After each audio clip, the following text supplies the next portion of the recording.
53 ng umaga, Philippine Standard Time. Tuloy sa mga balita mga gabayan. Umagang balita sa Kings Radio. Kinumpirma ng kampo ni Vice President Sara Duterte at maging ng panig ni dating Vice President Leni Robredo ang pagkikita ng dalawa sa lungsod ng Naga. Bumisita si VP Sara kay Robredo noong Biyernes sa kanyang tahanan sa lungsod ng Naga. Ang impormasyong ito ay binahagi ng tagapagsalita ni Robredo na si Attorney Barry Gutierrez. Ang dating pangalawang Pangulo ay nasa Naga para sa Pina-France Festival. At ayon rito, ang pagbisita ni Duterte ay personal at hindi politikal. Si Robredo ay naabisuhan lamang sa plano ng kasalukuyang VP na bumisita ng siya ay papunta na at pag-uusap ay tumagal ng isang oras. Umagang balita sa Kings Radio. Samantala mga kabayan, dapat bigyan ng pagkakataon ang ibang individual na mamuno sa bansa ayon kay dating Pangulong Rodrigo Duterte. Ang pahayag ni dating Pangulong Duterte ay matapos tanungin tungkol sa posibleng kandidatura sa pagkapangulo ng kanyang anak na si Vice President Sara Duterte sa 2028. Aniya, tama na ang isang presidente sa isang pamilya. Dagdag ng dating Pangulo, alam niyang malakas ang laban dahil naging presidente siya sa unang bansa. Ngunit ibigay na niya o aniya sa iba. Nitong nakarang linggo, sinabi ni VP Sara na i-aanunsyo niya sa 2026 ang kanyang mga plano na sa halalan o halos isang taon na bago maghain ng Certificate of Candidacy para sa 2028 election. Umagang balita sa Kings Radio. Nakitaan ng extensive digital manipulation ang di umano'y pulveron video ng Pangulong Marcos. Ito ay lumabas sa pagsusuri ng Deepfakes Analysis Unit na isang India-based Misinformation Combat Alliance na dumaan din sa verification ng Verifiles na isa ring fact-checker sa bansa. Gamit ang tool na Sensential, nakita ang DEU na gumamit ng face swap sa pulveron video. Ginamitan din ito ng ibang tool na Hive kung saan nakitang meron itong multiple points of manipulation sa runtime ng video kung saan nag-overlap ang no deepfake at deepfake manipulation. Ayon kay Presidential Communication Office Acting Secretary Cesar Chavez, pinatunayan ng mga pagsusuri na walang katotohanan ang ipinakalat na malisyosong video ng mga individual na balak raw siraan ng Pangulo at dungisan ang kanyang pagkatao. Maalalang una ng pinasinungaling ng Philippine National Police o PNP at ng National Bureau of Investigation NBI ang authenticity ng video kung saan ang facial image ng lalaking nasa pulveron video ay hindi nagmamatch sa facial feature ni Pangulong Bongbong Marcos. Umagang balita sa Kings Radio. Samantala mga kabayan, bilang panghuli sa ating balitang pambansa, itinalaga ni Pangulong Bongbong Marcos si Atty. J.C. Hermogenes Andres bilang Officer in Charge and Chief Executive Officer ng Energy Regulatory Commission o ERC. Pirmado ni Executive Secretary Lucas Bersamin ang memorandum mula sa Office of the President na may pitsang September 20, 2024. Ang pagkakatalaga kay GC Andres ay kasunod ng ipinataw ng 6-month preventive suspension kay ERC Chairperson and CEO Mona Lisa Dimalanta.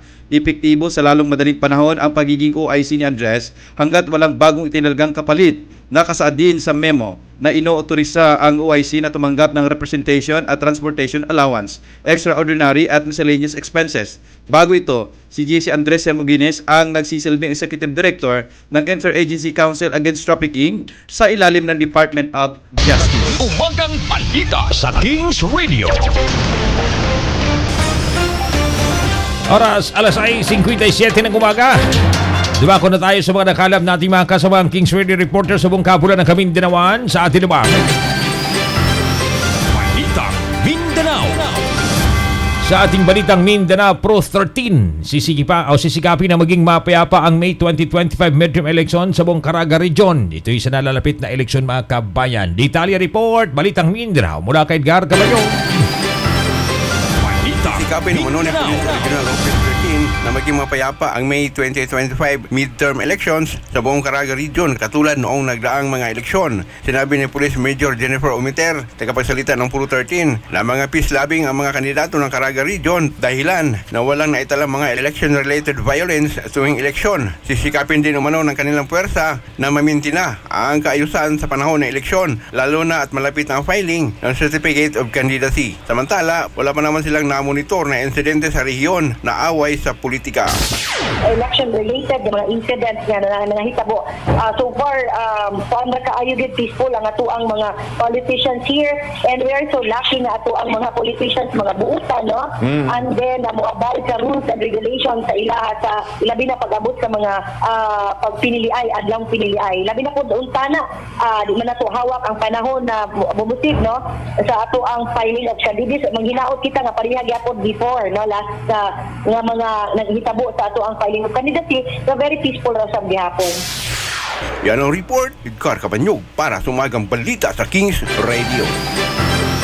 Balitang Mindanao. Samantala mga kabayan, sa dagdag na balitang Mindanao, abay QOJC members tinalikuran daw si former President Rodrigo Roa Duterte. Alamin natin ang detalye sa report ni Marcel Bayuna. Balitang Sel, Mindanao. report ng Sel.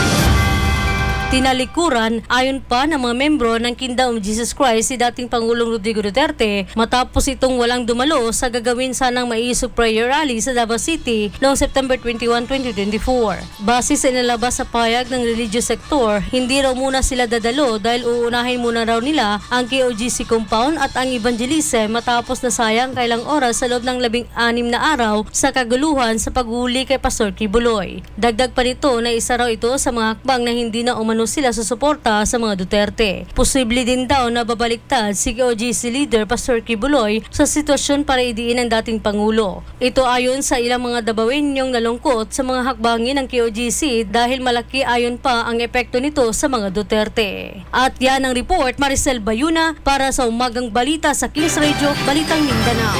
Balitang Mindanao. Balitang Mindanao, inyong napakinggan at sa ating mga kabayan ng EG Pure Iron Chewable Tablet. EG Pure Iron Chewable Tablet, mga kabayan, papatanggal po to sa mga iniinom natin na medyo may lasang bakal. Ayan na, mabibili po ang EG Pure Iron Chewable Tablet sa mga suking butika over the counter nationwide. Balitang Mindanao. At ngayon mga kabayan, dumako naman tayo sa balitang ibayong dagat ngayong umaga po ng Lunes.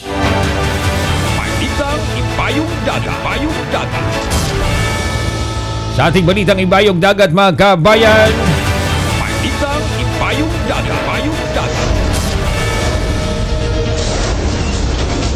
inianda na ng US Defense Department ang mahigit sa $567 million na security aid para sa bansang Taiwan. Ito'y batay sa inilabas na report ng Pentagon. Naaprobahan na ang naturang halaga at naghihintay na lamang ng lagda ni US President Joe Biden. Nakapaloob sa mahigit kalahating bilyong security package sa mga military drones, anti-armored weapons, military stockpiles, air defense, multi-domain awareness at kalipin din dito ang training para sa paggamit sa mga ito. Ang naturang military deal ay maliban pa sa $228 million aircraft spare parts na inanunsyo ng Pentagon ngayong linggo. Noong buwan ng Abril, inaprobahan ng US Congress ang $1.9 billion na arms attack sa mga bansa ng Indo-Pacific kung saan pinakamalaki rito ay mapupunta sa Taiwan. Sa ilalim ng pamumuno ni US President Joe Biden, 16 na beses nang naglabas ito ng arms deal para sa bansang Taiwan.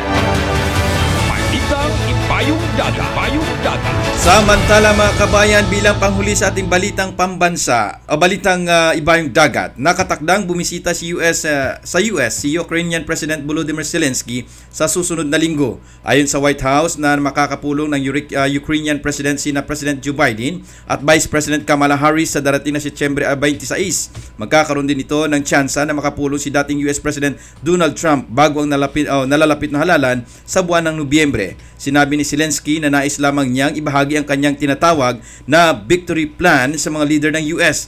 Una nang sinabi ng US na matibay pa rin ang kanilang suporta sa Ukraine sa ginagawang pag-atake ng Russia. Balitang Ibayong Dagat. Ibayong Dagat. Balitang ibayong dagat, inyong napakinggan ay hatid po sa ating mga kabayan ng SED Marketing, ang tagagawa po ng Panyawan Liniment Oil at Panyawan Capsule.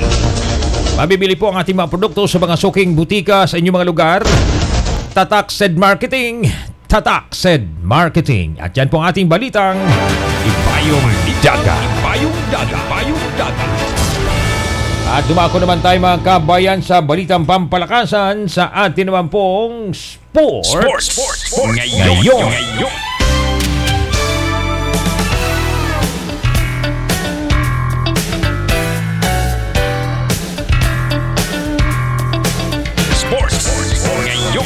Sa ating balitang pampalakasan, pumayag na si dating NBA MVP Joel Embiid na pumirma ng contract extension na tatagal na 3 taon batay sa report ng NBA. Nakatagdang pumirma ang big man ng Philadelphia 76 years ng $193 o million maximum contract extension.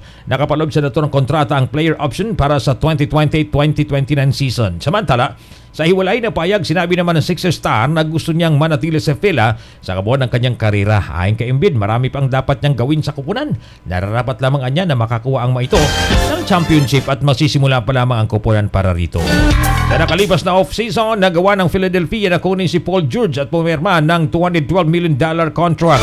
O na rin pumirma ng extension si Tyrese Maxey na nagkakalagang $204 million sa pagbubukas ng season. Magkakasama na ang Big Three ng kupunan na sina Embiid, CP3 at Maxey. Isa sa mga nakikita ng mga NBA analyst na maging malaking banta sa Eastern Conference. At yan po ating balitang pampalakasan natin po sa ating mga kabayan ng Grotol Mega at Grotol Syrup. Sa mga chikiting Grotol Syrup at sa medyo malaki-laki na Grotol Mega. Available po yan sa mga suking butika over-the-counter nationwide. Kaya pampatagad, pampalakas ng kanilang immune system, pang-booster. Kaya ho ay Grotol Mega at Grotol Syrup. Ulitin natin mabibili sa mga suking butika over-the-counter nationwide. Sports. Ngayon. At dumako naman tayo mga kabayan sa ating naman Showbiz. Samantala mga kabayan, sa ating balitang showbiz, aktor Ricardo Cepeda nakalaya na matapos ang 1 taong pagkakakulong. Alamin natin ang detalye sa balitang showbiz na ito mula sa ating kasama si Maricel Bayuna. Nakalaya na ang aktor na si Ricardo Cepeda matapos na makulong ng halos 1 taon dahil sa reklamong estafa. Sa social media post ng asawang si Marina Benifayo, makikita ang pagsasayaw nila na aktor sa kantang Don't Be Cruel ni Elvis Presley. Labis ito na masaya dahil sa nakapiling ng asawa matapos ng 11 buwan at pinasalamatan nito ang mga nagpaabot ng pagdarasal sa kanya. Noong October 2023, namareso ang aktor sa Caloocan City dahil sa reklamong estafa. Ikinulong ang aktor sa Cagayan Provincial Jail sa lungsod ng Tuguegarao City sa Cagayan. Paliwanag ng aktor na endorser lamang siya ng produkto ay hindi siya direktang konektado kaya nagtataka ito kung bakit siya nadawit. Binati naman ng ilang mga showbiz personalities sa social media post ni Marina Benifayo matapos ang paglaya ng aktor. At yan ang showbiz balita, Maricel Bayuna para sa Umagang Balita sa Kings Radio. Showbiz balita nyo na pakinggan natin sa ating mga kabayan ng Brin Health Capsule. 1 capsule before bedtime. May anxiety ka, may problema sa insomnia, di makatulog, ano-ano ang mga iniisip, kaya gamitan po yan ng Brin Health Capsule. 1 capsule before bedtime. Mabibili po yan sa mga suking butika over-the-counter nationwide. Showbiz. At yan po mga client nating Showbiz. Ngayon. Umagang balita sa Kings Radio.